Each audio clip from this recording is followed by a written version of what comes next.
In front of me is iPad mini, and today I would like to show you how you can switch on and use voice typing.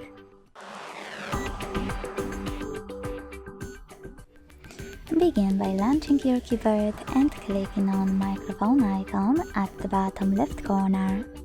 If it's not visible, just like in my case, you can hold this icon at the top left corner instead and tap on keyboard settings in the pop-up. Then scroll all the way down to click on gray switcher next to Enable Dictation.